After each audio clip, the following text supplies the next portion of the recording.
Hello and welcome to episode 115 of The Imperial Truth. I'm Greg. Joining me today is Pete. Hello. How you doing? I'm alright, how are you? I'm good, thank you. So we've got you on in a segment later and we thought, why not? Let's have you on to do it all. So welcome to the show. Before we go anywhere though, Element Games are our sponsors, our wonderful sponsors. You can go and buy loads of contrast paints from them at the moment. Is a big thing. Well, you can order loads of contrast paints. GW staggering the release-ish. Let's call it that, shall we? They've got. They know that demand was going to be huge, and I don't even think they were ready for how huge. So yeah, you can get all your toys and stuff, and you actually live up that way, don't you? Yeah, it's my local. Playing there as often as I get to play. I was actually in there last night. Great place. I've seen them go from a broom cupboard all the way up to what they are today. Great bunch of lads. Yeah. Can't fault them. Yeah, and the venue they took over, they've improved upon it, shall we say? Yes, it's so nice now. Yeah. Totally.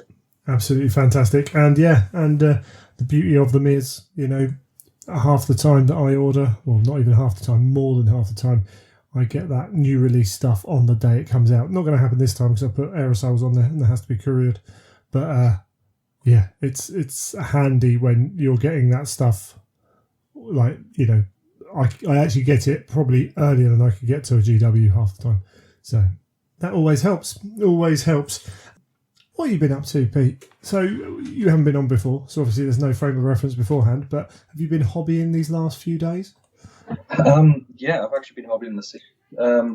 I've got a caseless assault ram in front of me that I'm painting at the moment. So I'm painting it a nice shade of white with a bit of red on it. I'll let your listeners guess which Legion it is. So could be one or two actually with that. It could be. We're recording on the Thursday night that Andy Hall was on Warhammer TV talking White Scars. And you are now owner of a, as seen on Warhammer TV, army, yeah? Yes. I was a couple of weeks ago and he asked me to send a couple of favourite shots of my army. So at that time, I'd just gotten a couple of the new models for the Scars and asked him, 4 days before I do this, I'd like to get them painted, get them in a nice shot for you, send it in. And then, tonight he's done a full segment on the White Scars, and as well as showing off his own army, I was very humbled to have my army shown off as well. Awesome stuff, and we'll talk a little bit more about the White Scars in a bit. So we'll move on from that for the moment. I've mainly been painting Adeptus Titanicus. I sit in this studio at the moment, and we call it the studio. It's not a studio. It's our spare room. With models all around me. And I'm like, you know what? I need to focus and get something finished. So I was like, right, Adeptus Titanicus. I'm playing it a bit. That's getting done for what I've got. Typically, one of the paints is missing. Can't find it. So I'm going to have to order some little bits and pieces. But what I've got, mainly what I've got is done now. So that's cool. And a load of Sisters of Silence sitting there, ready to be made. Yeah, I've got quite a few custodies now. Not a huge amount, but I've got a few custodies and more to paint. But I did a deal with a guy up your neck of the woods, actually, and bought a shed load of Sisters of Silence. He did some conversions for grenade launchers, because I was trying to find a good way of doing grenade launchers with the big problem with having the weapons hands attached to the gun is conversions become a real pain, because know who you're talking about as well. It's oh dear. Yeah. So he'd done a load of work to make some cool looking grenade launcher girls that weren't cheap because their parts come from various different bits and pieces, but I was like, you know what, that saves me a whole load of hassle. So nabbed them up and a few other little bits and pieces as well, so they need to get painted. I'm sitting here looking at a load of Dark Fantastic Mills terrain, which is going to be used for Cardiff. So they're essentially sponsoring the event. There's going to be a Zone Mortalis table. Dark Fantastic Mills are a small 3D printing place up in Scotland, and they've got this fire base, I think it's called, terrain, which you can put roofs on to play normal games with, but it works perfectly for Zone Mortalis. So I'm sitting there, I've been magnetising all the, great thing about 3D printing, isn't it? They put magnet holes in everything for you. So been sitting there magnetising. I've got to wait for some more magnets to turn up because I ran out, but I've got some good old Halford spray, always good for terrain, isn't it? And we'll be waiting for a sunny weekend, hopefully in the next weekend or two, and I can start jumping on that, hopefully, because it's only 2 months till I run the Cardiff event, so it's like time's running out already. But I wish I was going to actually come into that event, but unfortunately got family commitments that weekend. It's the worst weekend. It's always a good one for me because it's home. Yeah, it's the worst weekend, but it was the only weekend they had. Next year, I will be on it earlier because the numbers aren't anywhere near what they have been there, and there's still enough people going to be coming. There's still plenty of space, but it's kind of disappointing because we got that space to use that we're not going to have more there.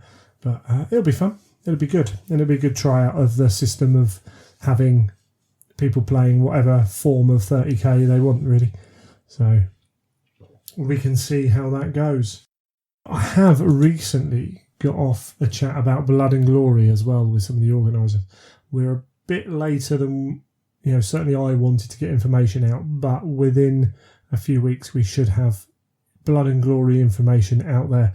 That's the big event, multi-GW game system event up in Derby that's going to be held in November, and there will be Forms of Heresy playable there. So I'll be running that one again.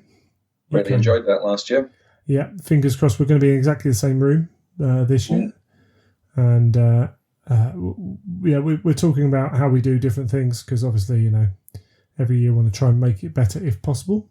But so keep an eye out for all that information if you're interested, because we are limited on the space we have there, and looks like it's going to be split between Heresy and Adeptus Titanicus again.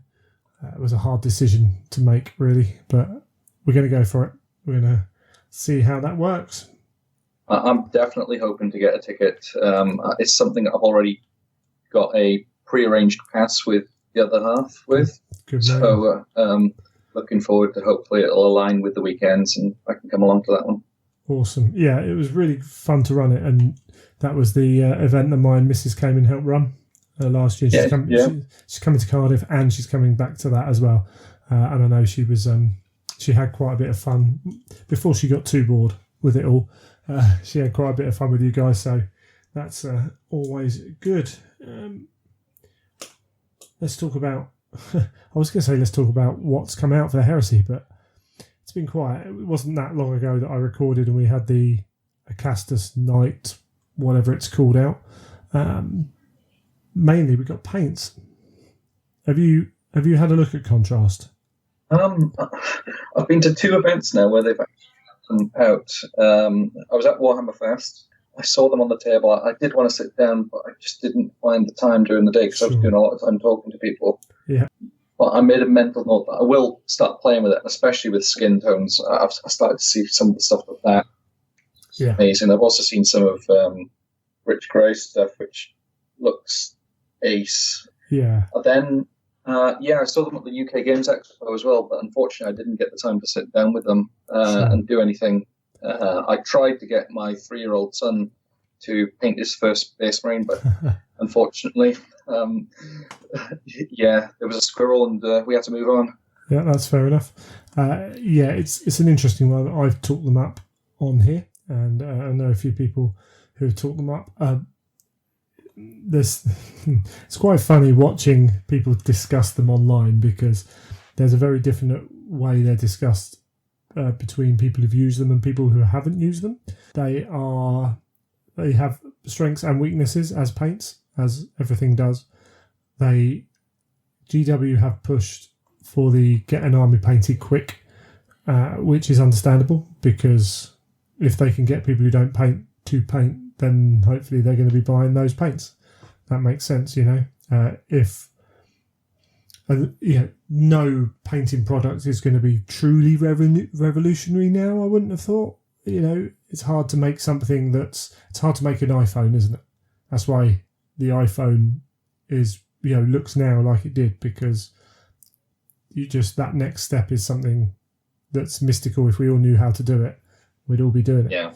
So they're a tool to put in there if you're happy with your scale 75 and all that and your techniques, then maybe you keep doing that. What I've looked at is you talked about Richard Gray. He's been putting stuff on Instagram and wherever of using the contrast paints with different base layers and trying to get different effects off them. And some of the stuff he's put out is amazing. Yeah, totally. And it is quite funny. Well, of course, he's brilliant at painting. He can do anything. It's like, well, yeah, but he's also showing you what the paints can do. You don't have to be able to paint like him to see something in what he's doing and utilise that. There's Tyler Mengel's doing a similar thing.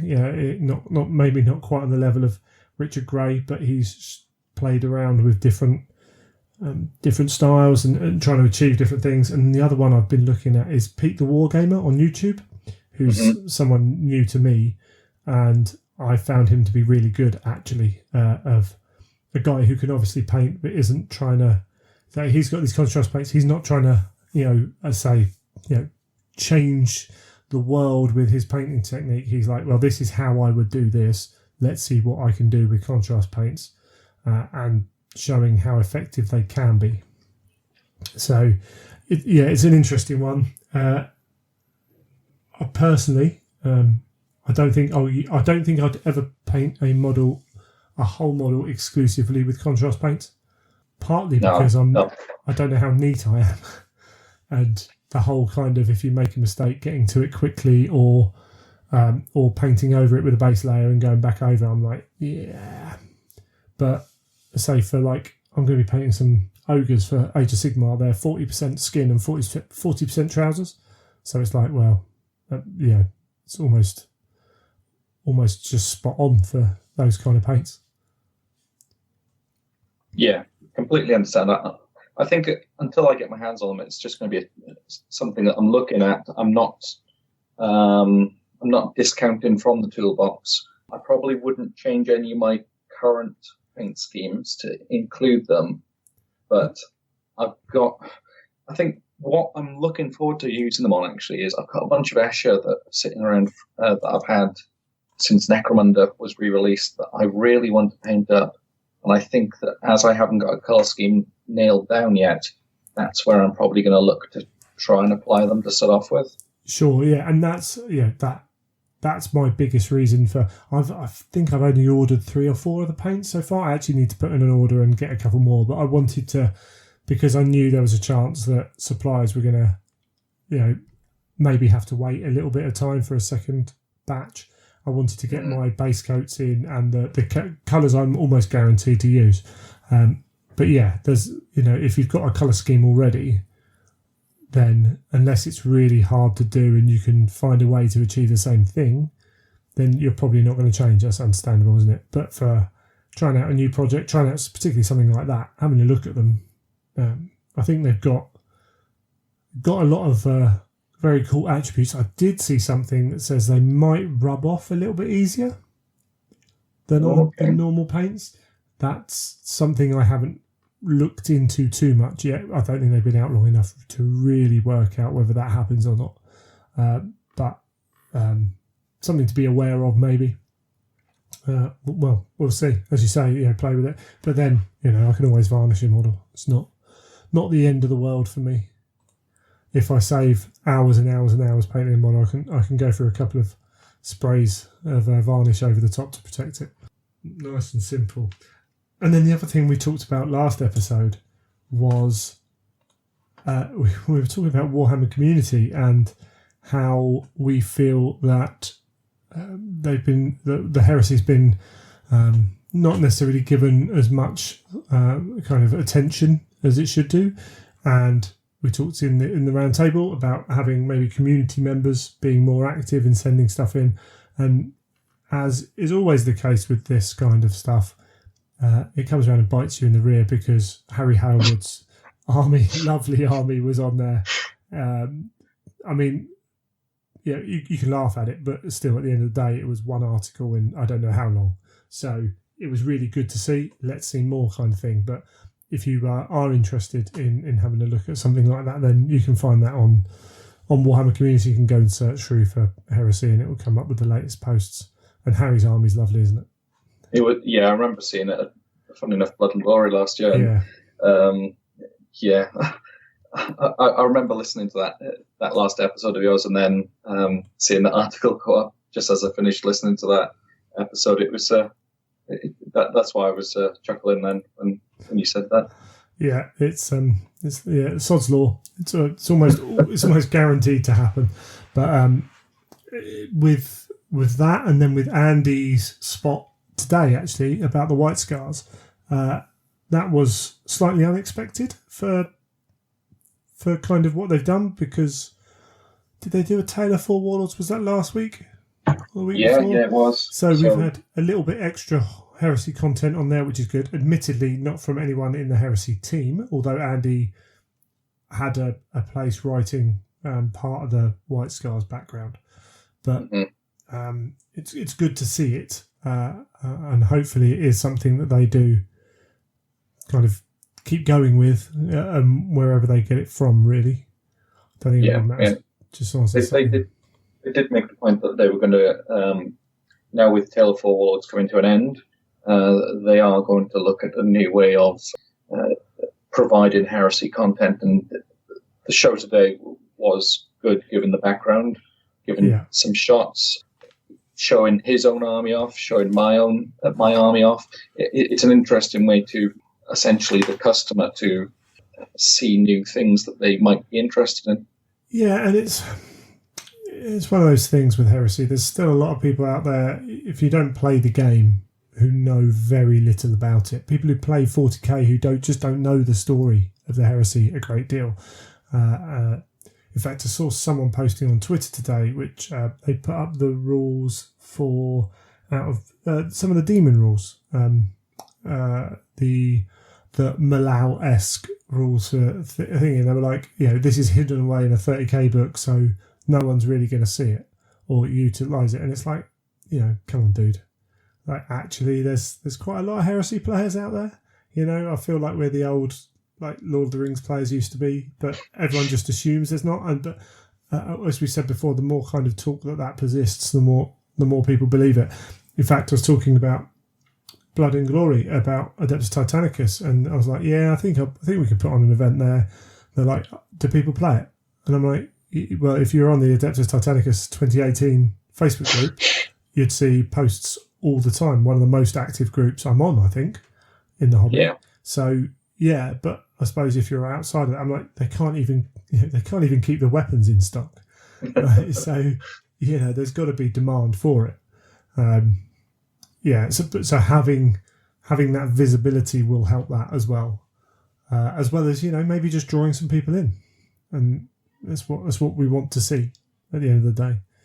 So it'll be good to see what they do, whether they bring in people to talk about the different legions in terms of the background. Like that might be just what's needed, and hopefully we can keep getting some games on there as well. Yeah. Let's see what the future brings. I'm positively hopeful that we'll see a lot more now with Tale of Four Warlords coming to a conclusion.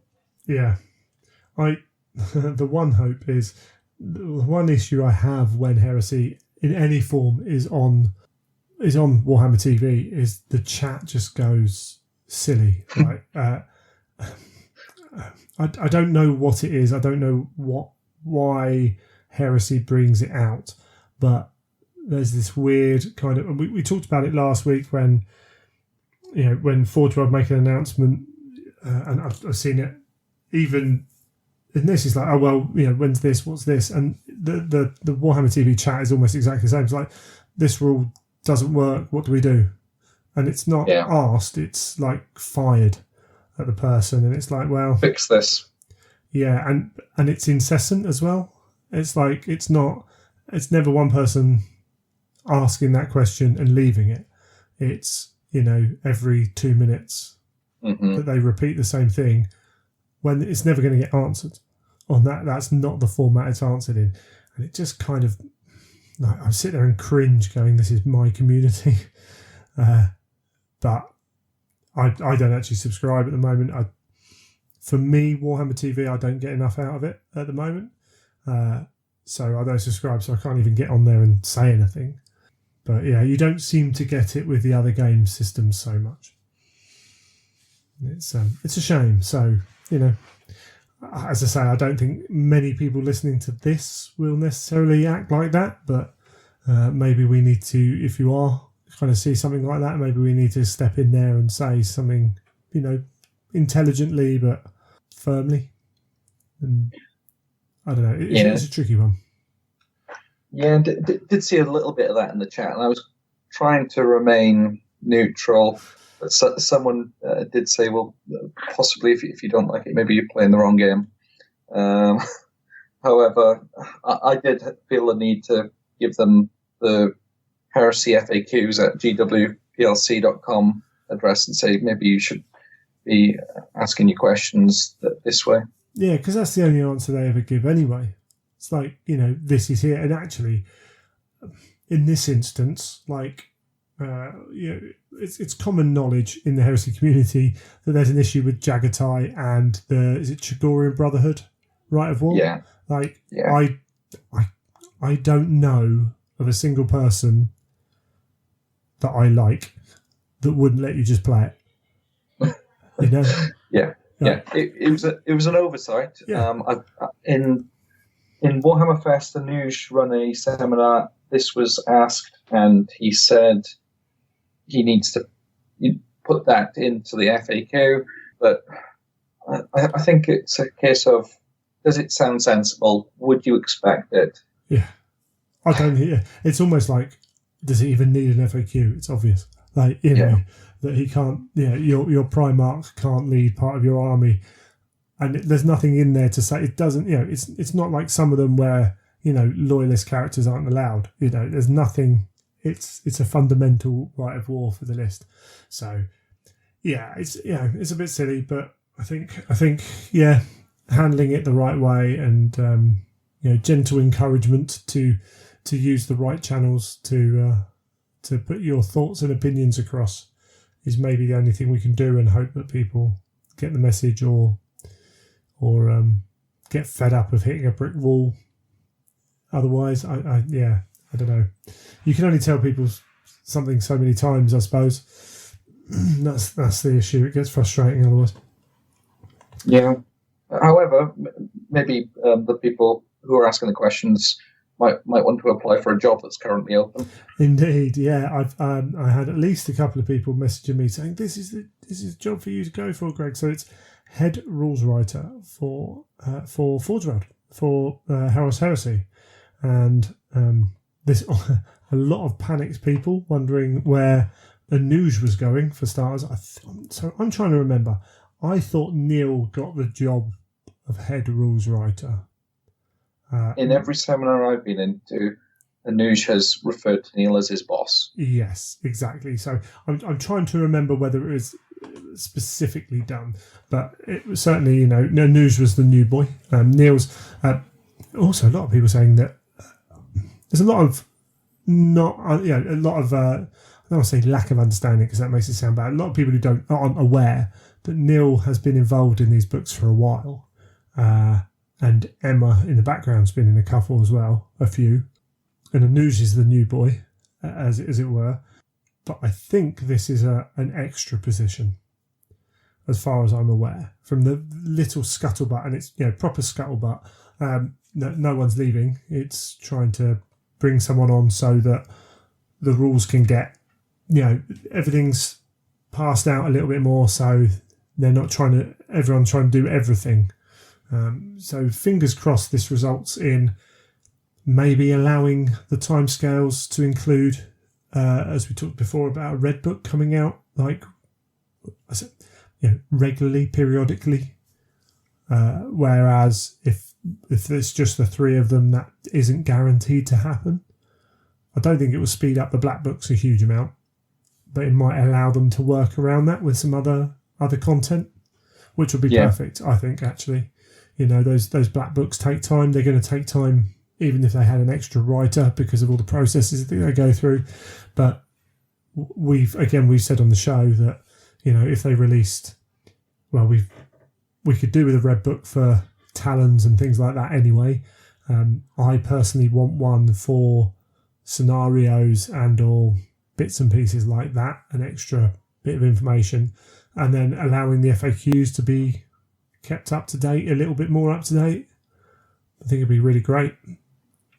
But I certainly can't do the job. My writing skills are limited, and it takes me forever to write whatever I'm writing anyway. So, yes, it's not for me. But good luck to whoever goes for it. I think it's a good thing for the heresy. And I think it's another backing, again, where people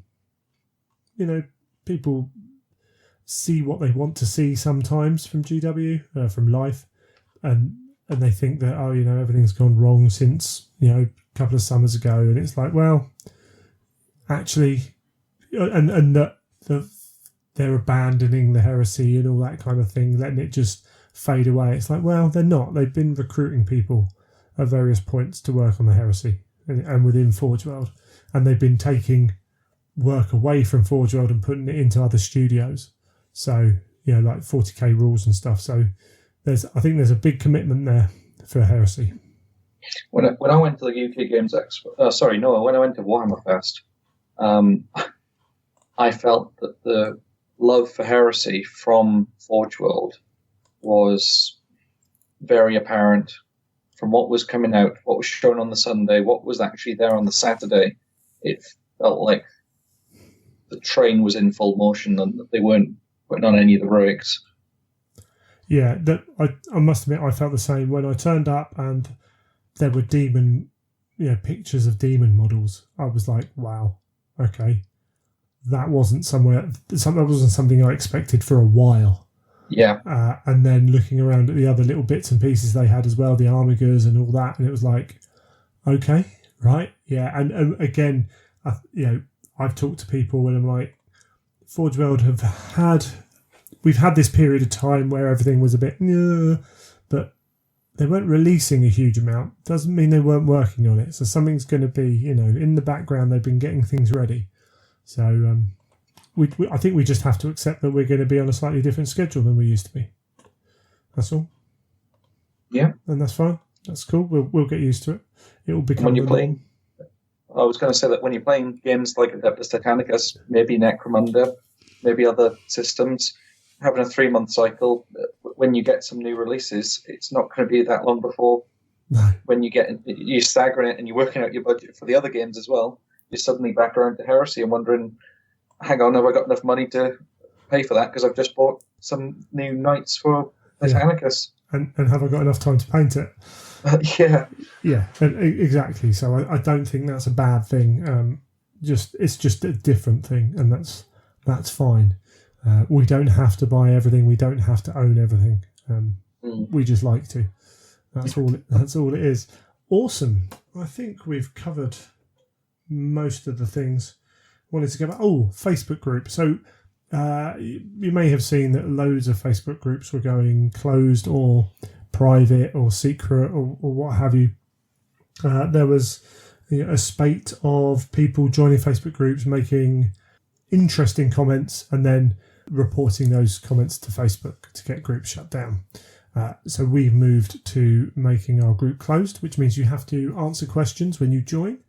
If you don't answer the questions, you will be declined. It's not difficult to do it, but it's the only way of keeping out people who don't really know what they're up to. I mean, maybe they can go and Google them, but I'm guessing the people who do this kind of thing are trying to find easy targets. So it keeps out the spammers as well. So there are a couple of people who I've recently declined who may very well be actual real people who are interested.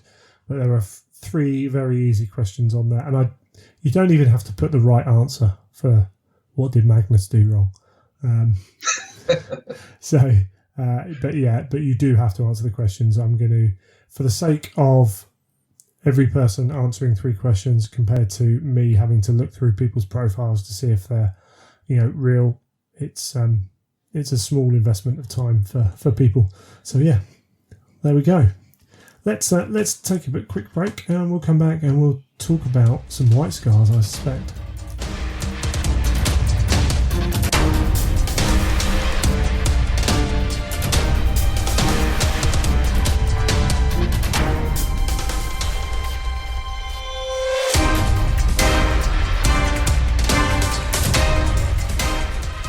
Okay, I wanted to try something a little bit different this episode. I wanted to get someone else new to the show on and talk about their heresy journey and things like that. And I was trying to think of people, and Pete was one of the first I thought of. So you're on, and it's all good. When did your knowledge of the heresy start, first of all? Are you an old school gamer? Oh gosh, so I think the knowledge of the heresy, well, like most people, it's a similar story that you hear all the time, that I was involved in second ed back in the 90s. I did that for a couple of years. I played a couple of specialist games, as they weren't at the time, but Epic Armageddon and Necromunda, Quest, Fantasy, and then I kind of disappeared because I went off and wanted to be interesting and sound cool to girls and such. Didn't work, but yeah. Well, Ed Sheeran wasn't around at that time, was he? So then I came back into the hobby on an off chance back in about 2007. Happened to be in my hometown at the time. I weren't living there, but I walked past the Games Workshop in Swansea, and I'd been thinking about doing something with it again for a while. Now that I'd kind of settled down, went in there and I kind of started talking to the guys in there. I think around about that time, I remember Fulgrim being the first book I'd actually bought for Heresy, Graham McNeil's book. Sure. And got chatting to the guys there, the community, and I'd go back home a bit and developed a group from Swansea that we kind of stayed in touch. We'd go up to games day and things like that. I'd actually travel from where I was living at the time, Reading, back to Swansea to go to the NEC, which is the worst way to get there. But in terms of having a laugh with like-minded hobbyists, it was time away from work and family and whatever. And it's what I needed, because that's why we all do hobby in the first place. So from that group, roll on a couple of years, one of the guys had an interest in doing some heresy-era Space Marines, Imperial Fists, and converting up Sisters of Silence, Custodes. One or two others did a similar thing as well. And this guy, he decided he wanted to put on a apocalypse-size event with us all, based around the Siege of Terra. Right. And we ended up running it in Firestorm, the old Firestorm in Cardiff. Yeah. Which is on the same road of the new Firestorm, just one of the older buildings further down the street. And a lot of us in that group, we all decided to choose which legion. And I ended up playing, for whatever reason, being on the traitor side and picking Thousand Suns. I think it was down to when I'd always play a game, I was always the caster character, the mage, the wizard, the warlock, whatever. And I'd had an interest in them from seeing some of my mates do a couple of squads in their Chaos 40k forces. But at the time it was Araman, a bunch of rubrics, and that was about it. But a lot of the artwork back in the old Visions was based on that 40k scheme, as it were today. If you look at the Warmaster gathering his forces, there's that lovely long landscape print with all the various legions around on the battle lodge of the Vengeful Spirit, looking and planning the assault. So Araman was there with a couple of rubrics, and that's where I kind of went from. thinking that by the time they hit Siege of Terror, they'd be that skinny. Obviously, now we know that that wasn't the case. So we did that event, and I think there was about 8 people per side of various legions and militia, guard, demons, and whatever. And it was actually on the weekend of 6th edition coming out. Right. And it was such a blast, and we still look back to that game, that massive game today. And the way that the organizer run it was that he had this massive table going that we had the gates to the palace on, but also there were side tables that we would take off a small part of our force and fight a smaller battle on. So I ended up playing the organizer with his Imperial Fists, whilst I was effectively trying to defend a spell being cast to bring down wards to allow demons to come in.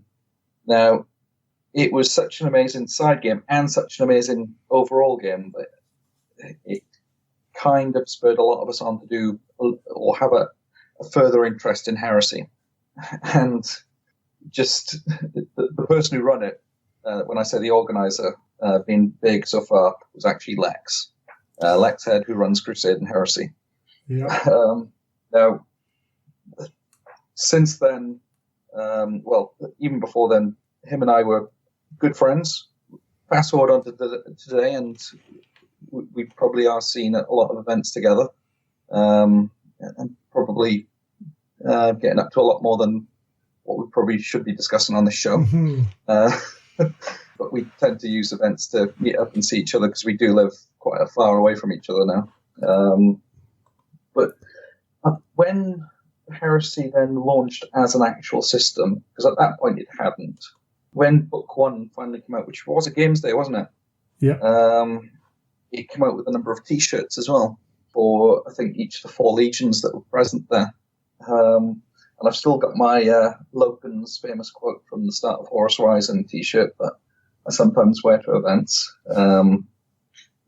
Because initially, and when Book 1 came out, I was originally going to get into doing the Loyalist Sons of Horus, or the Lunar Wolves, that were sent down to Histovan 3 to get massacred, led by Loken. I am a total Loken fanboy. But at the time, with the resin costs and work and whatever, they weren't what I really wanted to do, which was Thousand Suns.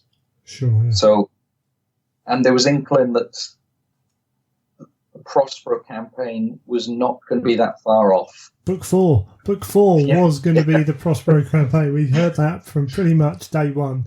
It was, we're going chronologically once we've done this. Yeah.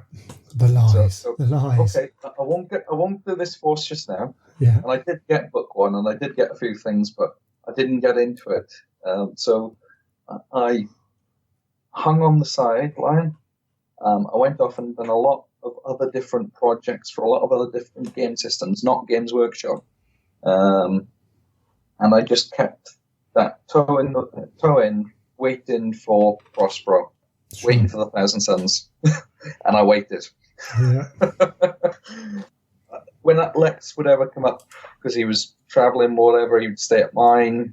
He would tell me what he's doing in terms of heresy. It would always spur my interest, but I'd always have to remind myself, I'm not doing it yet. I'm waiting for the Thousand Suns. Yeah. And then finally, I saw the 40k Thousand Suns get a revamp, and then about a month after that, the Burning and Prospero sets landed. And I was actually up in Edinburgh at the time on a family holiday. So I managed to actually pick it up in one of the stores in the centre of Edinburgh. We were actually staying above the Warhammer store as well. And now I've got a 4-hour drive back from Edinburgh back to Manchester with the family, and thinking, I want to get this open. I want to start playing it. I want to start painting the models. Without even the consideration of how do I actually make the right look for the Thousand Suns.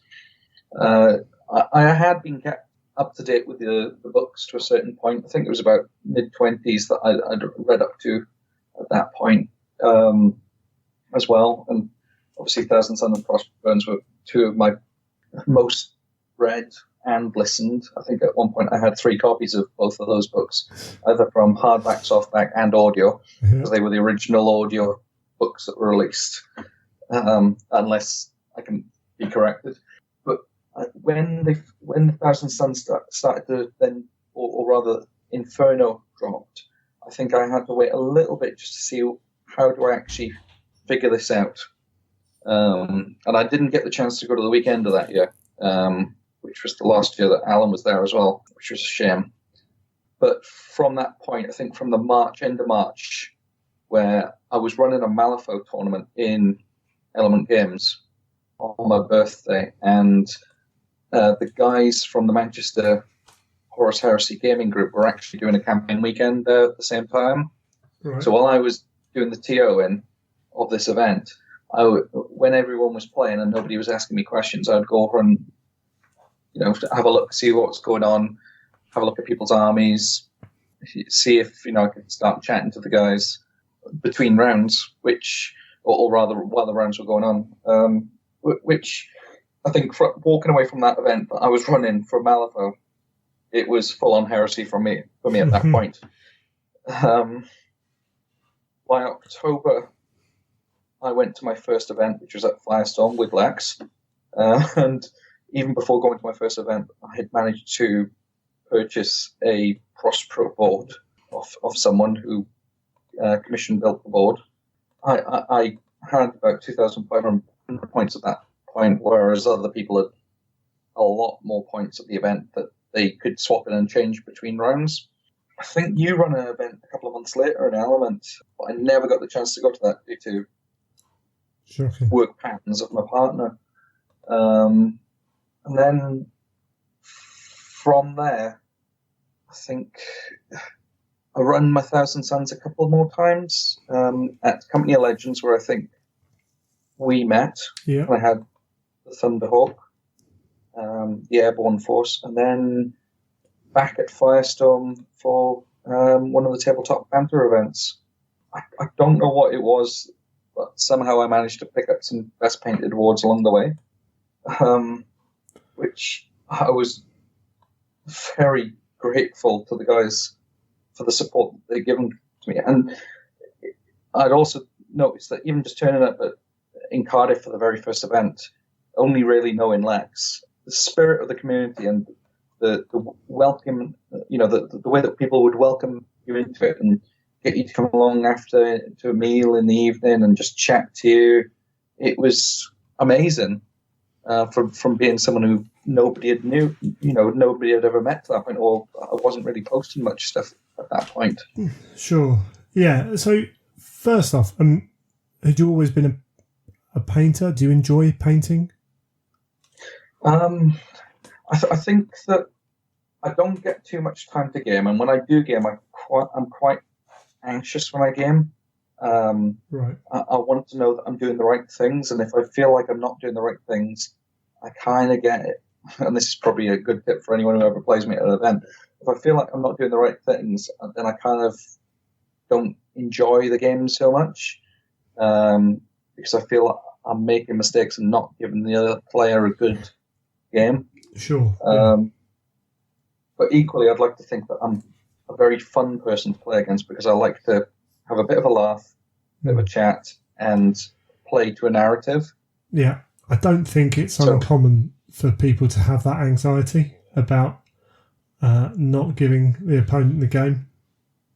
I think there's people out there who are probably thinking, yeah, I understand that, who feel like that they're not necessarily alone, but they're in a huge minority, when actually I think there's a few more people out there than you would think. So yeah, I spend a lot of my time painting rather than playing people, just due to having a small family as well.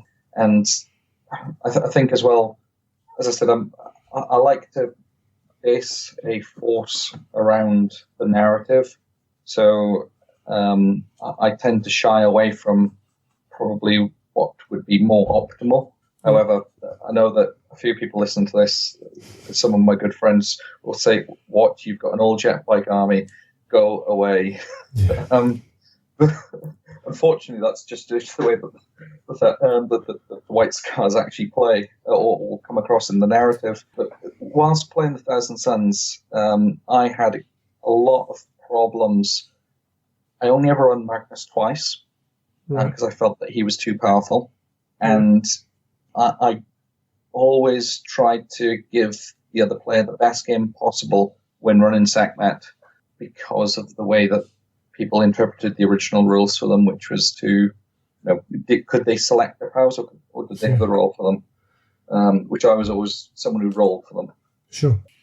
So I wasn't really happy playing the Thousand Suns as they were, and I ended up moving on from there at the weekend 2018. Cool. You mentioned there about going to an event and being kind of drawn into a community and invited out and things like that. Just as you were talking, I was wondering, just to myself, I was sitting there thinking, if I'm at a tournament for Age of Sigmar or 40k, in fact, I've listened to a podcast who talk about this, and their kind of philosophy is we're trying to, I think it was the Mitzi and Jimbo show. No, it's not the Mitzi and Jimbo show. It's a link to them. It's I can't remember the name of it. Anyway, the philosophy is to go up to ask to someone, "Did you have fun?" Because at a tournament, the first question is almost inevitably, "Did you win?" And when you take away, kind of, people still want to know if you won or lost or whatever at heresy events and everything like that. But when you can't say, "Oh, I'm 3-0, that puts me in the top 4, the top X%. I've got my, things like that." That the focus changes from that to kind of, how's the event going? How are you doing? And it's not anything to say that tournaments are bad or anything like that, but the focus is different. So therefore the conversation's different. And I wonder if that plays a part in a community that generally, in the real world, when I go to events, very, very rarely have I had any problems. And also that attitude has been really good. So, maybe, I don't know. From having a stint at very competitive X-Wing and Star Wars Armada and 40k, where when I was playing 40k, I'd always be bottom tables, but I had an army that I was proud of. Everyone would be asking those questions, and I wouldn't be there to. With Star Wars Armada, I probably was there to win. It was a different type of era for me, and I didn't like it for too long, and that's why I moved on from it. But for the 40k days, I think it's a bit of a different game in sense that with 40k fantasy, Games Workshop, Games Heresy, you were building something with your time, your free time, using your hobby skills, your paint skills, etc. And I feel that I want to be proud of what I actually produced at the end of the day. Yeah. With other games like X-Wing, pre-built, pre-painted models, the focus is a little bit different. That there's not really a hobby to it. You just go along and play. So that are you doing it for fun, or are you doing it because you want to be the best there? And the X-Wing and the Armada scene was extremely competitive, and it put me in a place where I just didn't enjoy playing in the end. Yeah, and maybe Magic the Gathering fits in with that. Again, it's a competitive environment, and maybe 40k sits a little bit in the middle where, a bit unfair, maybe competitive miniature gaming sits a little bit in the middle where you have a minimum standard of hobby that's usually acceptable. But and this is a generalisation, but maybe you are doing the minimum to achieve what you need to achieve to play the game, and you appreciate it, but not embody it in the same way. And obviously there are people who do both and all that jazz. And again, we're talking very generally, but when you get to a narrative game system where there is no individual winner, then the weight of what you enjoy and what you're putting into the game changes. And so there's the atmosphere can change around that. And obviously, again, that doesn't mean you can't have someone who values themselves, because that's another thing as well. When you're in a tournament, there's a pressure to achieve whatever that is. And even sometimes when you're in the lower tables and you're not that good or whatever, sometimes you think, God, I haven't won a game all weekend, I need to win this one, all that kind of thing. And at the top tables, I've seen people who feel their value is linked to how well they do at events because of maybe life's rubbish for them at the moment, and this is a sense of their worth, and that doesn't necessarily reflect on them. It's just these things happen sometimes, and pressures come in, and that changes in atmosphere. But yeah, so it's either way, whatever. Maybe people completely disagree with me, maybe they agree. I don't know. It's good if you've got any feedback and you want to feed into that, please feel free. But it's good to know that when you, as I say, you go to an event with one person who is quite outspoken and quite welcoming and loud and everything else, but still people have come up and welcomed you into the group. It's good. It's good to hear these stories, I think. Yeah. So hijack that. So that's cool. So Thousand Suns were the first love.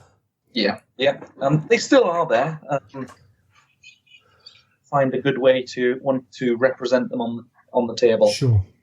I've never really had a problem with Sekhmet. I think I've beaten every time someone's put Magnus and Sekhmet on the table. I think I've beaten them. That might be a little bit about the way they play. I don't know. But interesting one. Funny enough, when I've played against problem with them in this episode, maybe it's I don't know what it is, but it's a big point sink either way. Sometimes when you're playing an objective based game, particularly, it can sometimes be a detriment to have that kind of destructive unit, because sometimes you just need to avoid it, and that can be enough at times. So where did the love for the White Scars start? So, love of the White Scars. I think I started reading Chris Raitt books, or rather listening to them, while I was at work and on the way to work, just with the headphones in, and quickly realised that it was based on the second Battle of Prospero, that they had a large affinity to the Thousand Suns, with Yusugai, who was the chief of Stormseer, being very respectful and a friend of Araman. From there, I started to get quite intrigued. The story itself was amazing. Yes. And then just felt I needed to know more about these guys. And it ended up being, while we were at the Weekender in 2018, there was a segment on what book is coming next, which was originally going to be Angelus, but obviously Dark Angels and the Blood Angels got split into two different books, and the Scars got bumped up to what we now know as Malevolence. They started to show a few images there of the sort of armor and some of the units, none of the actual models, but just the artwork. And I felt like I needed to know if I could paint white. Right. Yeah. Cool. Because I think everyone avoids doing the White Scars because white is such a difficult paint, or just difficult color to get down correctly. So walking away from there, I picked up at the sales stand some torsos, some heads, and some shoulder pads, because when I tend to do my forces, I tend to use as much forgeable resin upgrades as possible, try and get the unique look. Yeah. And all my Thousand Suns are that way in terms of the Akium pattern, heads, torsos, pads, etc.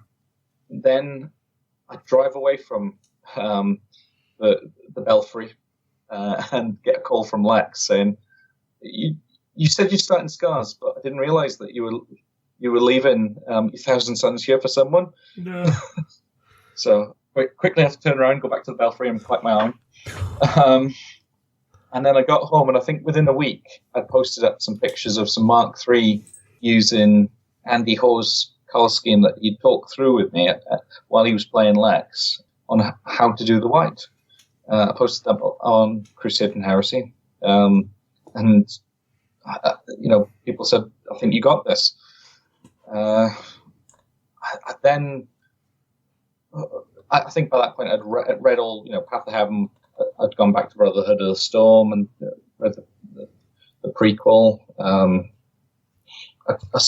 So I had enough inspiration to go forward, and the next thing I wanted to do was ensure that all of what was the army looking aesthetically right to what I saw them in my mind's eye. Sure. With, as everyone knows, the White Scars, or everyone will now know, the White Scars were that far away from the supply lines that they were still within Crusade era Mark II pattern armor. And as such, I wanted to try and see if I could get a unique or a army that fits the Scars in my own view that would be mine, as it were. It would be something that would be different from everyone else's. So I started tweaking and playing with jet bikes and seeing if I could get Mark II armored Marines on jet bikes, because they obviously only come in Mark IV. And at that point, I nearly sold the army. I had a buyer arranged and everything. I just did not want to continue that army because I felt there is no way I'm going to be able to complete this. I will fail. I just didn't want to get rid of it, despite having a buyer arranged. And I went back and gave it one final go and nailed it. And then ended up going to a event last June or July down Essex with a 2,500 point force. Lost every single game there with an army full of jet bikes. But I had an immensely fun time, and it allowed me to learn how to play them, which is unlike the fluff where you hear of the Scars charging, laughing into the Orcs' head, as fast as they can. Yeah. The better way to play jet bikes within Age of Darkness is to ensure that you give as much distance as possible between you with a 36-inch minimum range as a heavy bolter and them as a normally 24-inch range as a normal bolter. Yeah. If you would just put them up against tactical Marines, for instance, which it wasn't the nicest way to play, but it allowed things to survive. And you would almost use the maneuverability and the speed to your advantage to get the best shots rather than charge headlong in and get your 6-man jet bike unit wiped out by whatever, which is really easily done. Yeah, they're limited in that aspect, aren't they? Yeah. It might be different now with the Golden Keshig, but I haven't had time to. I haven't used them yet because I haven't got the models. Sure. I don't like Proxium. That's fair enough. So around about that time as well, I played my last event and actually my last game with my Thousand Suns, and since then I've just been building up the Scars non-stop, adding in various units to what is now 7,500 points worth of Scars, predominantly in Mark II. A little bit of Mark III thrown in for hardened armor on some heavy support squads and breachers. A little bit of Mark IV for some crew, or the odd outrider, especially when Mark II went last chance to buy. Yeah. I didn't want to stretch my supply. I've still got a decent supply, and whenever it goes up on Heresy Trading, I think I'm notorious of being there and grabbing it before anyone else can. I was about to say that people might know you from there. Yeah. But yeah, I've wherever possible, I've tried to show my bikers in motion of wielding a sword or an axe or a maul in the sort of expectation that they are space Mongols on a horse riding in and trying to attack everything that they can in their way, doing some crazy conversions along the way, which for me it's unlocked my mind to have that freedom. Whereas I felt the Thousand Suns were limited, and in the Heresy, that the way that they're written is very limited. That Prospero happens, and then for a long time they're not really heard about. It's almost like they go onto the planet Sorcerers and they sit there and wait. Ahriman ventures out a few times to do this or that, but they seem to come across as a depleted force with not much in the way of vehicles to allow them to be a full battlefield force. It feels like they're more Centurion level or Zone Metalis level, which is what I've got left now of what I've had of Thousand Suns. Whereas the Scars, it feels like they have got the ability to do a lot more in terms of both gaming and hobby-wise, without being constrained by the fluff, which I know that you could argue that it could be every legion had everything, and there are stories that we don't know of. There will be forces of the Thousand Suns that were not at Prospero that would have still gone on and had a full complement to be able to have Land Raiders or Storm Eagles or whatever to do this campaign. But in my head, I like to play to those Black Library stories. Sure. And it has constricted me. And I've talked at length with my friends about this because it was massively weighing me down in wanting to play with them, and it still does today. Whereas the Scars, I've got lots of flyers for them. I've got lots of tanks for them. I've got lots of speeders. I've got lots of infantry, and then lastly, and probably the most iconic, is lots of bikes for them. Yeah, that's cool. It's one of those things, and I sometimes are quite vocal in talking about other ways to play legions, but that's because sometimes I think when you do something that's out of the norm, you can be shouted down for it. But you've got to play the legion that you want to play in the style that you want to play it at the end of the day. And if it's not, what's the point in owning stuff that's going to go all Marie Kondo, that's not giving you joy? There's no point in having that kind of thing on you. You might as well recycle that money into something you are enjoying. Yeah. And there'll be Thousand Suns listeners who are like, oh, no, but that's your connection to your army. So, and that's going to, as I say, that's going to be different from everyone. You said earlier on that you think one of the reasons why people don't play White Scars is because of painting white. I would say plenty of people play World Eaters. So, and I know they're not fully white and everything else, but I think the cost of jet bikes is another issue. Yeah. I personally, sitting here talking to you, was thinking, actually, I think I'd love to play. Maybe it's an echo back to old second, third ed 40k. I'd like to play a load of like Rhino or tank based White Scars, because yes, that classic jet bike army is thoroughly White Scars, but so is the maneuverability of their tack squads and everything else as well. Which would be really cool to see. But jet bikes are awesome. If people had seen the Scars pitch on Warhammer TV, which was, as we've said tonight, Andy's army is the complete opposite of mine. And I've talked to him at several events about this as well. That he runs what you've just exactly said. He runs mech, Sure. So that is tactical squads within Rhinos with very few jet bikes in support.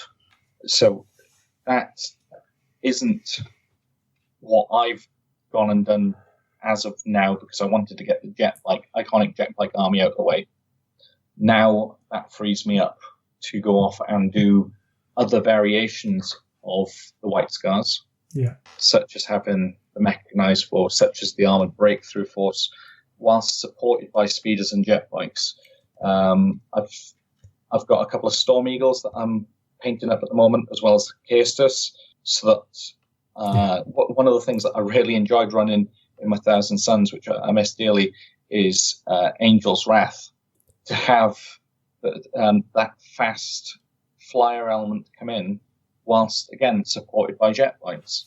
So you only need a very few amount of jet bikes to actually make it look like a Scars army, but not necessarily be that Jagorian Brotherhood that everyone expects of the Scars. Yeah. And even another one that I've got here is that I've got an old Mark II assault squad, 20-man Mark II assault squad that I'm currently working on as well for something that I feel that they, again, probably should represent something about the Scars. And if you look at the fluff as well, there was the Terran element and the Jagorian element. Now, the Jagorian element were expected to be on the bikes, whereas that Terran element would be that more tactical or standard type of force before they got to the bikers, before they got to the plains of Jagoras.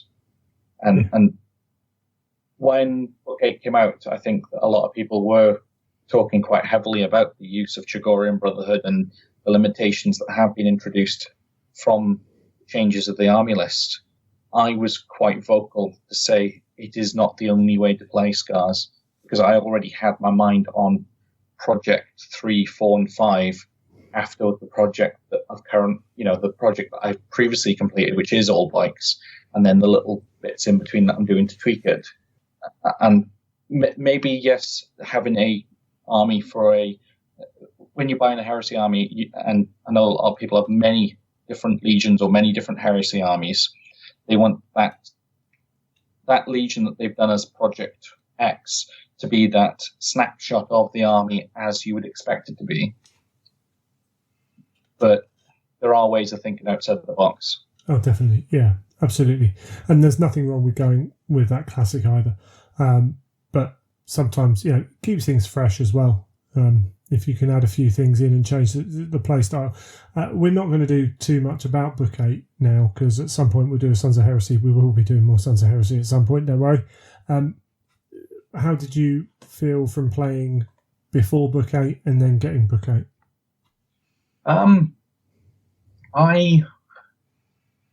I quite like what has been introduced in Book 8. I have respected the changes that were made. I feel that a few of them were needed. There's only one or two that were niggly to me that I would have probably wanted either something as a result of a constraint, a benefit to come out of it. Sure. But as a whole, I was really happy to see what we got. And now that we've had the units come on super fast after Book 8 has come out, I thought that the Blood Angels would have got all their resin as soon as possible. And I was waiting for the Scars to come out maybe in a year's time, and just to continue playing what I had in that time. But to get the models come out this quickly, I've really enjoyed doing them in the time frame that I have done them. Everything like the Ebon Keshig, which I've really enjoyed painting up. I got a Warhammer Fest. I would have probably wanted a dedicated transport option for them. But I've looked at how else, and I've talked to the writers as well about how else I could run them that other people wouldn't expect. Right. And I'm looking to play test them out, or I'm looking to get them on the table as soon as possible now. I've got them painted. I just haven't had a chance to have a game in the last couple of weeks. The other thing that I have probably wanted is that Book 6 was all about the Shattered Legions and the way to run the various elements of the different, Raven Guard, Salamanders, Iron Hands, etc., all other forces, but they were three predominant ways to run Shattered Legions. On the back of that, with the temporary rules for the Scars, Blood Angels and Dark Angels, we got a number of Rite of Wars. It would have been great to have a non-chattered Legion second Rite of War for the Scars. Right, yeah. So that we weren't constricted to just having that one that requires another Legion, with the other option only being Chigorian Brotherhood, which then has led me down the path of going Armored Breakthrough, Armored Spearhead, Angel's Wrath, etc. The more generic Rites of War, which there's nothing wrong with. They're amazing and themed, but it would have been nice to see a second unique Rite of War. Yeah, something more tailored to the Legion. Yeah, I can understand that. Anyone can do an Armoured Breakthrough. It might work slightly differently, but you can do it with any Legion, with good effect. So, yeah, I completely understand that. And the models, you're super happy with the models, or? Amazed with them. I've got a couple of I've got a couple of packs of Ebon Keshig. I've built and painted one. I've got another one sat there that I need to do. I've got controversial. I've got a Leviathan, and I have got a Contemptor for the Scars. No, it's not controversial. Let's not even pander to those people who think it's controversial. It's not controversial. It's always been a case. They didn't retcon anything with this last book. Not liking something and not using something are two very different things. Yeah, I like the thought of they would have they would have at least one thing to do a certain task that needed to be done. Yeah, and the idea that the way that the Scars have got the Dreadnoughts looking after their vaults, I think was a really nice way to address what had become almost a community-introduced elephant in the room. Yeah. Which I've been at fault for before, previously saying that I don't think I'm going to run Dreadnoughts, but after seeing the models, yeah. I mean, at the end of the day, if that's not an aspect of the lore that you like, then you don't have to run Dreadnoughts, do you? Exactly. So, it's that thing of you play the game the way you want to play. And if you want your in-head canon to be that they don't have Dreadnoughts, fine, that's cool, they do. But if you want to adapt that for your own self, that's not a problem. Don't enforce it on someone else if they want to. Yeah. But that's cool. Go for it if you want to do that. And you can easily, particularly with something I always kind of try and push. I can't remember how many strong the White Scars were supposed to be at the outbreak of the heresy, but I'm going to guess around 100,000 Marines, because most of them are within that kind of ballpark by 20,000 or whatever. When you put 80 to 100 models on the table, that's a very small percentage of that Legion. Yeah. So if you want your Brotherhood to actually say no to Dreadnoughts, then your Brotherhood says no to Dreadnoughts. That's cool. Yeah, it comes down to whether your project is a snapshot of the Legion and what you would expect typically, or you're looking for something maybe different, or in the case of probably what I've gone down the road of doing now, I don't plan on moving on to a different Legion or a different project. I plan on sticking with White Scars. Sure. And with 7,500 points painted and at least that number ready in various stages, either still in bits or all the way up to part painted, I at least expect to have most units available to me in that army at some point. Yeah, that's cool. And that's I think that's ideally what I want to do in my Space Wolves. I need to just crack on and kind of bite the bullet and start doing it. But yeah, as I say, there's nothing wrong with any way of approaching it, just as long as you remember that that's your way of approaching it.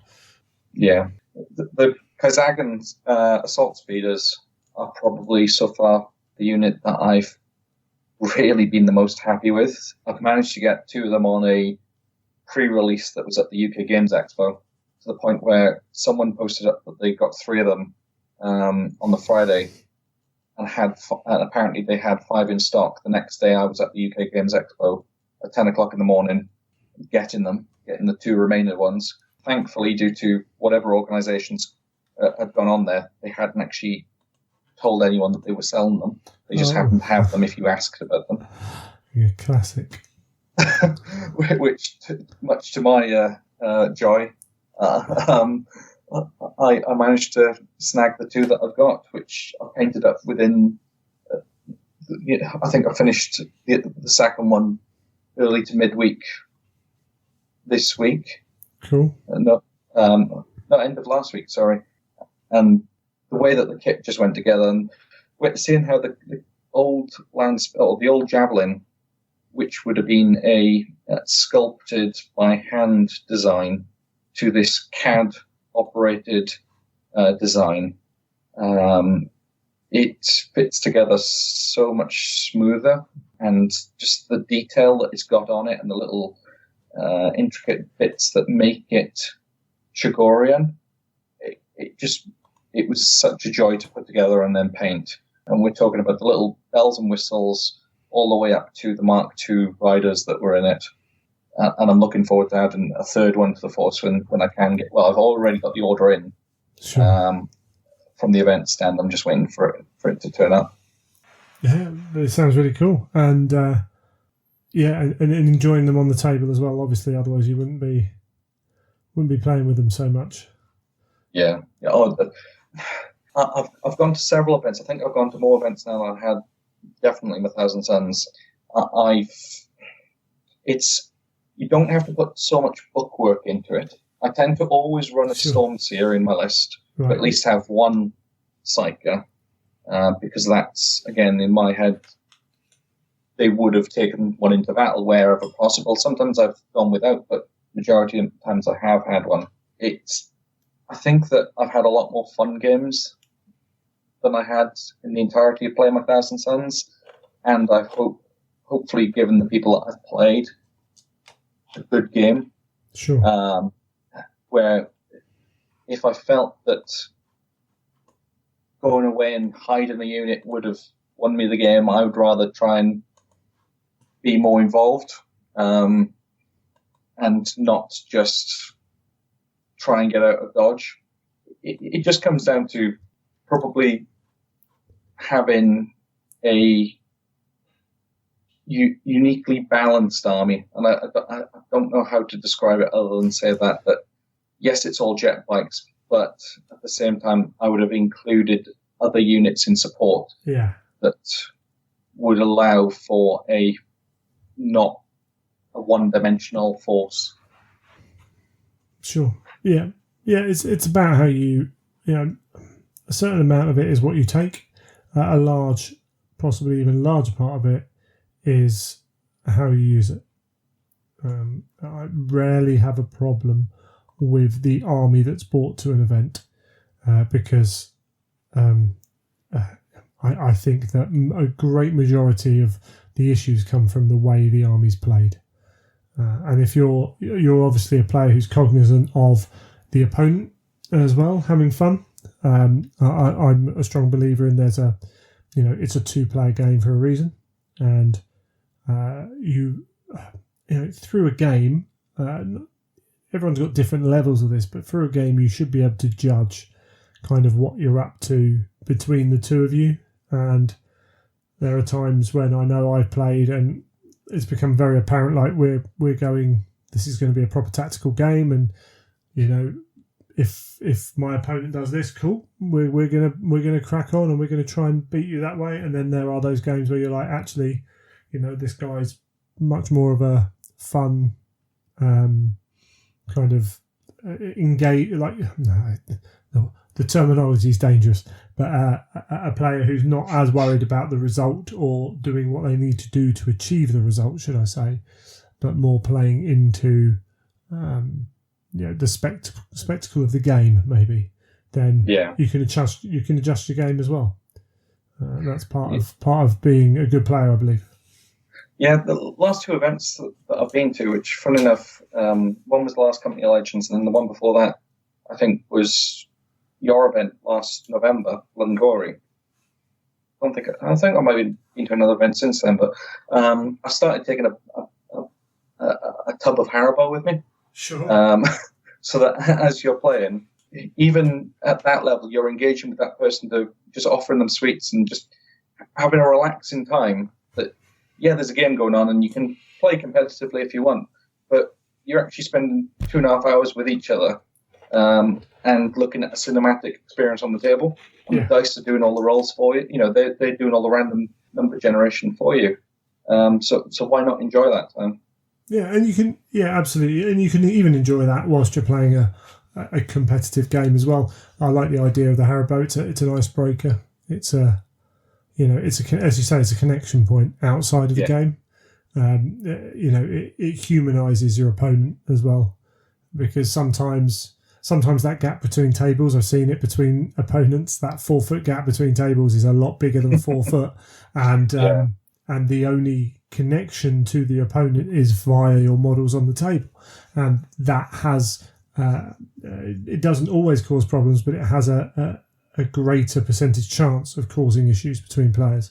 Whereas when you look your opponent in the eye and you're chatting and you're discussing normal life stuff, you normalise people, and that usually results in less issues between players as well. So that's cool. Awesome. Anything else you really want to add about White Scars? Because we know this is your great love. Yeah. I think unfortunately now I have fallen into that trap of being known for the White Scars more than I've been known for the Thousand Suns, which deep down it does make me a little bit disappointed, because I wanted to come into the hobby for the Thousand Suns. I've stuck around for the White Scars. Oh, you never know. Down the line, that they might be revisited. I can foresee, they've pretty much talked about, once we got all the legions out, of kind of readdressing some of the balances.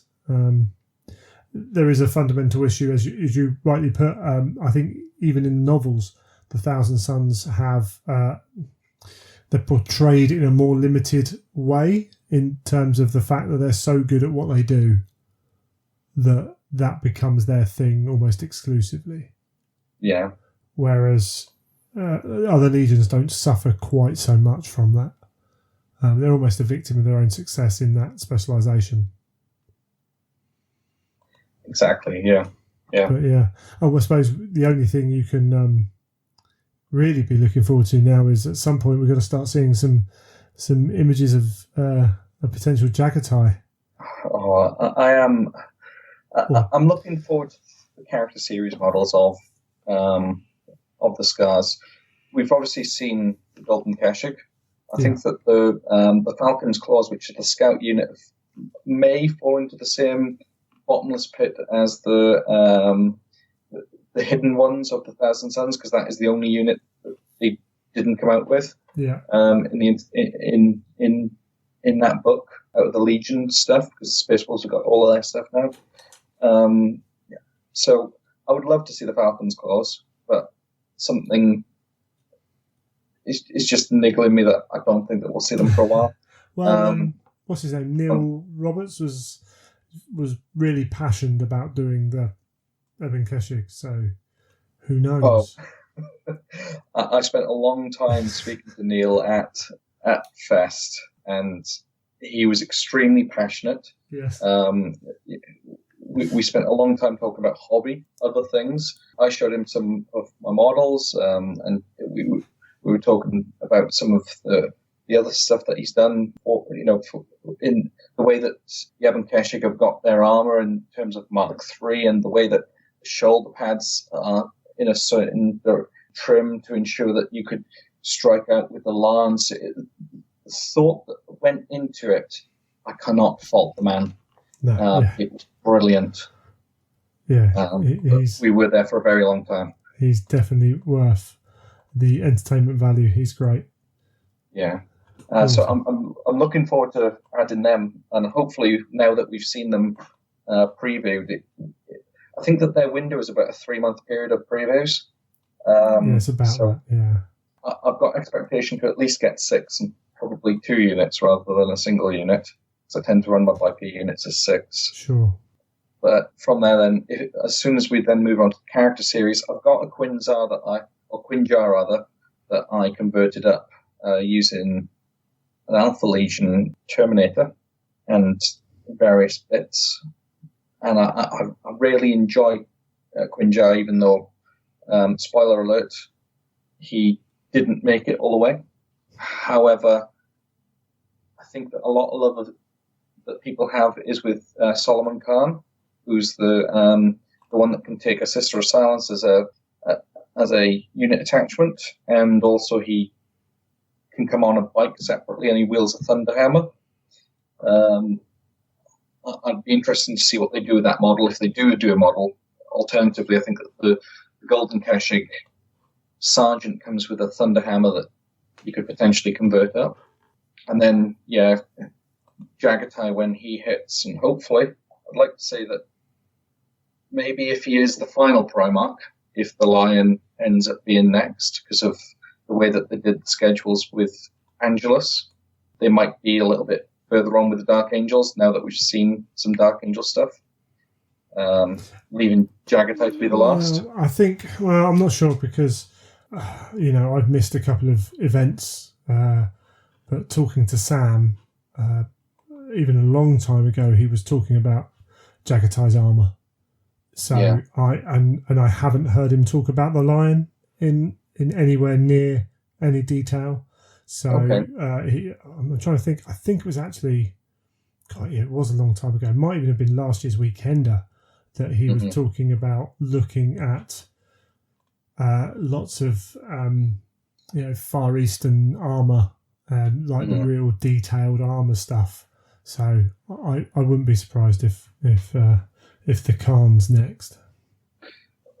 Then comes the ultimate question of, will we get him on foot? Will we get him on bike? Will we get both? It's such will an there interesting... be an upgraded kit? I kind of hope that they do on foot with the bike, because as I've said it before, could you imagine if he gets 2 models come out before the Lion comes out? Yeah, it seems a bit weird. Maybe they will only put him on a bike. I don't know. It just seems strange. It becomes a hard one to get right, bearing in mind they didn't want to put the Wolves with Russ because they wanted to break that price up so that you only had to buy Russ if you wanted to. It's a tricky one, and it will come down to the accounts, I think, as much as anything, over how they do it. In my mind, the way that I've been hoping or wish listing is that if the Lion is done next, that leaves Jagatai to be the final one. Sure. If then he had both variants come out within a short time frame, then that opens up the progression that we've all expected, that each Primarch would get 2 different versions. And then, the Angron in demon form and etc., a different version of Dawn that people expected. Having that come out with the Khan being the one that has both forms at once, that in my small wish list in White Scars fanboy head would be the ideal situation. Yeah, it could be probably not going to get it. I mean, the one advantage to that is, say they bring out Jagatai on foot, and then bring him out on bike, and then bring out, it could be either way, bring out Siege of Terror Jagatai afterwards, because he won't change a huge amount between those events. No. So it's the one way you could get away with doing it in that respect. But we'll see what happens. I've got full faith in Sam that the model's going to be amazing. It'll just be interesting to see kind of the format it comes in. Yeah. Excellent. I think we've done a lot of chat. Thank you very much for coming on. All right, thanks for having me. I really do appreciate it. Thank you. And you never know, we might do this again sometime. Oh. Cheers, Pete. Yes.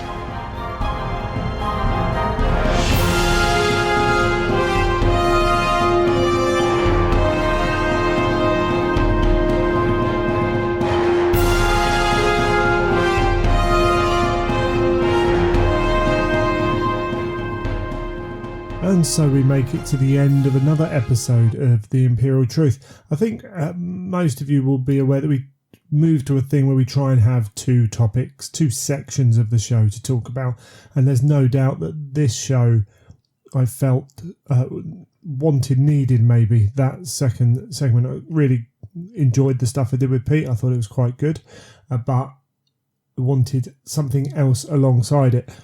I've talked recently about having trouble just settling in with the changes in life and things like that, and how we're trying to get things back on track as much as possible. And obviously it didn't happen with this episode. I want to apologise for that a little bit. It's not what I intend. It's not what I wanted to put out. However, this episode's already a little bit late and I don't want to hold on to it. I want to get it out there. I have had some thoughts recently about maybe it'd be better if we go to once a month with starting up Full Stride, which is a once a month Adeptus Titanicus podcast. There are some real benefits to going once a month. Having that space, that time between episodes means actually I think it's a little bit easier to organise than kind of it would seem. Like cutting your workload in half is more than twice as easy to do, if you understand what I'm saying.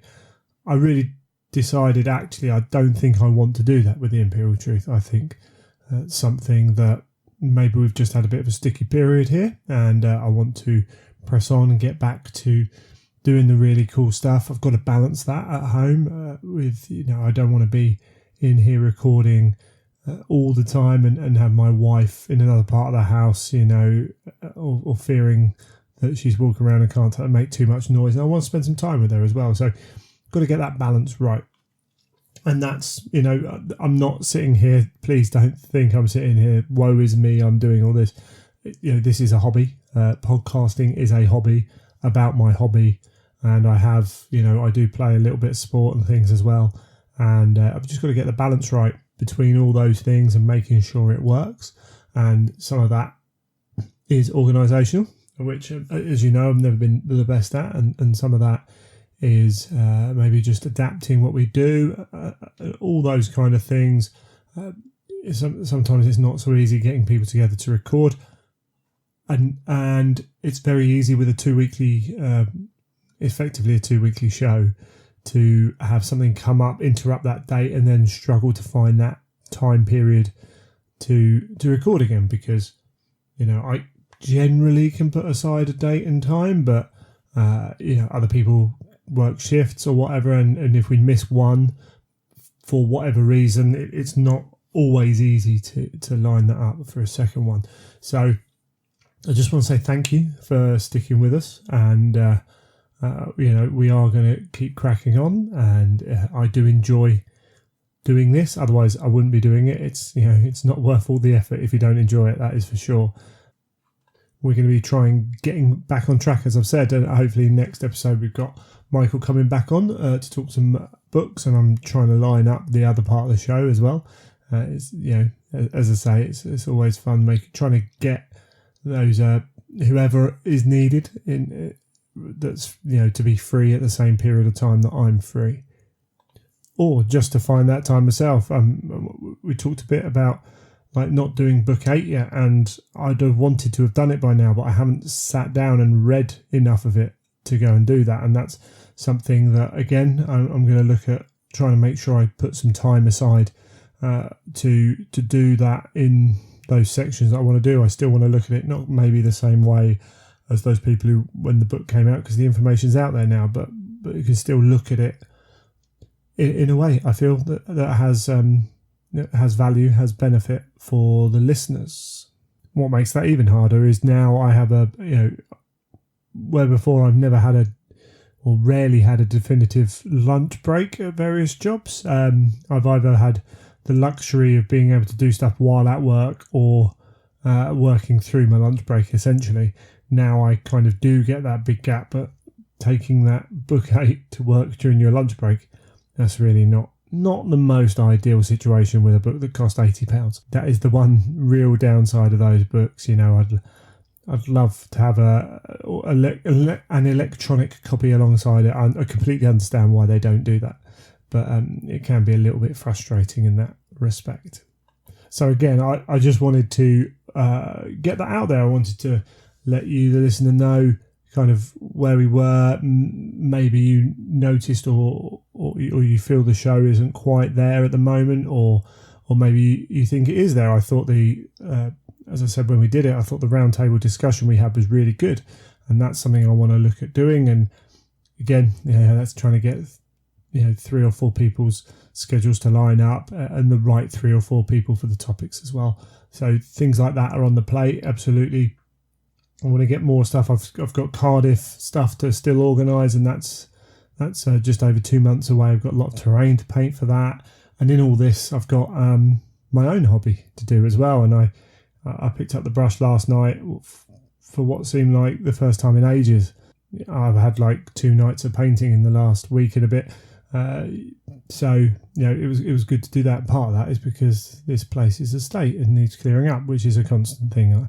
I know I've said it way too many times on the podcast. So yeah, I just want to let you guys know, and thank you for your patience for going through it, and hopefully what we have put out has still been entertaining, good. I've had some good feedback for certain aspects of the show, and that's wonderful. That's really good, particularly that roundtable episode. I think that went down really well, and I want to come back stronger at the end of the day and keep putting out content that you guys like listening to, guys and gals. So thank you very much for listening to that little ramble. We have all the usual social media shout outs. You can find us, of course, I'm at Child of Fang on Instagram and Twitter. The show's on Twitter at Imperial_Truth. You can come and find us on Facebook if you're not already with us. Pete is also on Instagram and Twitter. He's certainly on Twitter as at the last son of Prospero. 99% sure of that one. I'll just double check it. Last son Prospero. So know the at last son Prospero. So you can go and find him there, and he posts up some hobby progress, and he's a really cool guy to follow. If you do have feedback, then please feel free to leave it at greg@theimperialtruth.com. And if you like what you do, like what we do, then please spread the word. Tell your friends, share the podcast, share the links. That's all really useful stuff for us. And if you really, really like it, then we have a Patreon as well, if you would like to support the show and help keep the bills paid for all the hosting and all those kind of things, website, etc., all the background dull stuff that comes with podcasting. I just want to do one quick last shout out for Cardiff. In fact, I'll probably do the next episode as well. But if you are free the bank holiday weekend in August, then and want to come and play some Horus Heresy in Cardiff, then please feel free to join us. It's going to be a blast. I'm about to go and order some of the bits for it, actually, for some of the prizes. And all needs to be done. And I think I mentioned at the top of the show, but there should be some Blood and Glory information coming pretty soon, so keep an eye out for that. But that's it. I'm done. I'm warbling again all by myself. It's never that entertaining to listen to. So until next time, you have been listening to Imperial Truth.